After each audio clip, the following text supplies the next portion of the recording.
মামার বাড়ি থেকে কল এসেছে। দাদু নাকি অনেক অসুস্থ। দাদুর বয়স এখন 65। দাদু অসুস্থ শুনে বাবা যেতে চেয়েছিলেন, কিন্তু কাল অফিস থাকায় বাবাকে যেতে না দিয়ে নিজেই গেলাম। রাত এখন 1:27 বাজে। শহর থাকি বলে এই সময়েও চারদিকে আলো রয়েছে, তাই কোনো কিছু না ভেবেই রওনা দিলাম মামার বাড়ি। সিএনজি থেকে নেমে আরো 10-15 মিনিট পায়ে হেঁটে মামার বাড়িতে যেতে হয়। ছোট রাস্তা আর অনেক জঙ্গল থাকায় কোন গাড়ি যেতে চাই না, তাই হেঁটেই যেতে হয়। 5 মিনিট হাঁটার পর একটি বাঁশ ঝাড়ের নিচ দিয়ে যাচ্ছিলাম। হঠাৎ তা ছমছম করে উঠল। এর কারণটা বুঝলাম না। এরপরেও হাঁটছি, গায়ের লোম সব দাঁড়িয়ে গেছে। কোথা থেকে শিয়ালের ডাকও শোনা যাচ্ছিল। পিছনে তাকাতেও ভয় পাচ্ছিলাম। মাথা যেন ঘুরে যাচ্ছিল, পাটাও ভারী ভারী লাগছিল, তবুও হাঁটছি। হঠাৎ দেখতে পেলাম দুইটি পুতুল দুই দিক থেকে দ্রুত গতিতে এসে হাসাহাসি করছে। কি মধুর সেই হাসি! কাঁপা কাঁপা গলায় জিজ্ঞেস করলাম, কে কে? পুতুল দুইটি যখন আমার দিকে তাকালো তখন আমার পায়ের নিচে মাটি নড়ে যাচ্ছিল। দেখতে কি ভয়ানক তাদের চেহারা! পুতুলগুলোর মুখে রক্ত আর তাদের চোখগুলো লাল টুকটুকে। আমি আর কিছু দেখার মতো ক্ষমতায় ছিলাম না, জ্ঞান হারিয়ে ফেললাম। পরদিন সকালে আমি নিজেকে মামার বাড়িতে আবিষ্কার করলাম। পাশে বাবাকেও দেখলাম। হঠাৎ কাল রাতের কথা মনে পড়তেই বাবাকে জড়িয়ে ধরে বলে দিলাম সব। মামা বলল এই জায়গাটি নাকি রাতে সবাই এড়িয়ে চলে। মামা বললেন আমার উচিত হয়নি আসতে বলা। দাদু তখন বিছানায় শুয়েছিলেন। সব শুনে তিনি আমার দিকে ভীত চোখে তাকিয়েছিলেন। আমি সব বুঝতে পেরে কথাটাকে এড়িয়ে গেলাম, কিন্তু কাহিনীটিকে ভোলা আমার পক্ষে সম্ভব ছিল না। পুতুলের কথা শোনায় ছোট মামি আমাকে বলল দাদু নাকি পুতুল একদম পছন্দ করে না। এমনকি আমার মামাতো বোন রিমিকেও পুতুল দিয়ে খেলতে দিতেন না।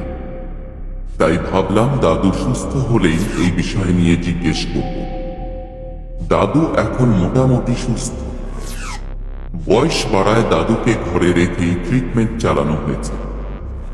সময় বুঝে দাদুকে জিজ্ঞেস করলাম, তুমি পুতুল পছন্দ করো না কেন? দাদু এই প্রশ্ন এড়িয়ে যেতে চাইলেও তা করলেন না, যেহেতু আমার সাথেই এই ঘটনা ঘটেছে। তিনি বললেন, আমার বয়স তখন 9-10 বছর। রবি নামে একটা প্রতিবেশী দাদা ছিল। পড়ালেখায় খুব ভালো ছিল রবিদা। সেই গ্রামেরই মহাজন এর মেয়ে নীলু। তাদের বাড়িতেই কাজ করে রবির মা। দুজনের মধ্যে খুব ভাব। তাদের সম্পর্ক ছিল প্রেমের। তাদের পরিস্থিতির ব্যাপারে রবিদার মা ও নীলুদির বাবা মা জানলেও প্রেমের বিষয়টি জানতেন না তারা। একদিন রবিদা মেলা থেকে দুইটি পুতুল জামাই বউ আনলেন। নীলুদিকে পুতুল দুইটি দিয়ে বললেন, এটা তুই, এটা আমি। একদিন আমি আর তুই এরকমই জামাই বউ হব। কথাগুলো শুনে ফেলেন মহাজন। তিনি রবিদাকে সজোরে 4টি থাপ্পড় মেরে বলেন, করছি তোকে আমার মেয়ের জামাই, বলেই নীলুকে টেনে হিচড়ে নিয়ে গিয়ে ঘরে বন্দি করে রাখে। এদিকে রবিদার মাও রবিকে অনেক মারে। যেহেতু রবিকে মহাজনের টাকাতে পড়াতে হয়, আর তাদের ঘরও চলে মহাজনের টাকায়। নীলুর বিয়ে ঠিক করে ফেলেছিলেন মহাজন, কিন্তু নীলুদি মানতে নারাজ, তার রবিকেই চাই।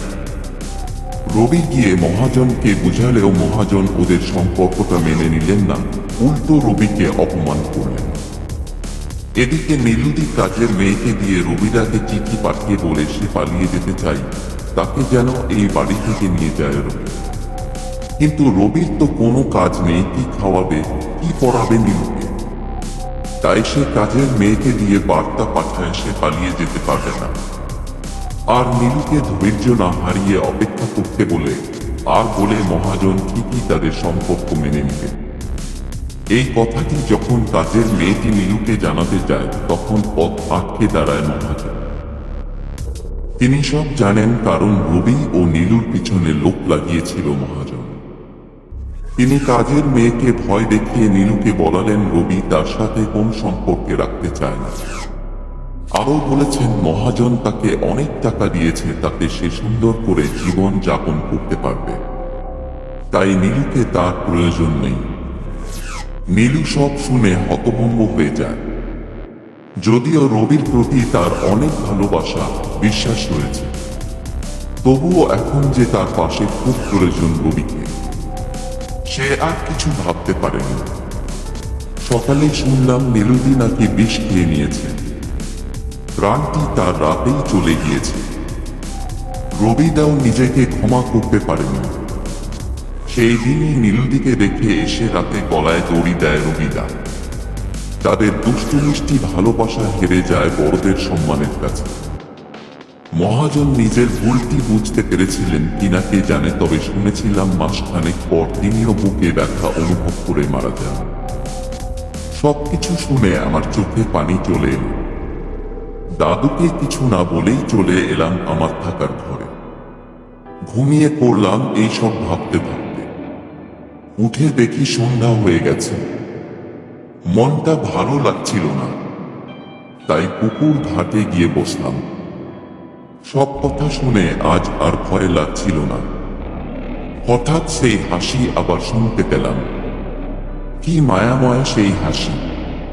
পিছনে তাকানোর সাহস হচ্ছিল না ঠিকই, কিন্তু পরে তাকালাম। একসাথে দাঁড়ানো পুতুল দুইটি। কেঁপে উঠল মাটি আর গাছগুলো, সাথে আমার অন্তর। তারা আরো জোরে জোরে হাসতে লাগল। হঠাৎ কর্কশ কণ্ঠে জিজ্ঞেস করল কি দোষ ছিল আমাদের। আজ আর জ্ঞান হারাইনি, শুধু ভাবছিলাম সত্যিই তো কি দোষ ছিল তাদের। হয়তো আরো অনেকজনকেই জিজ্ঞেস করেছিল এই দুজন। সবার মতো আমিও দিতে পারিনি তাদের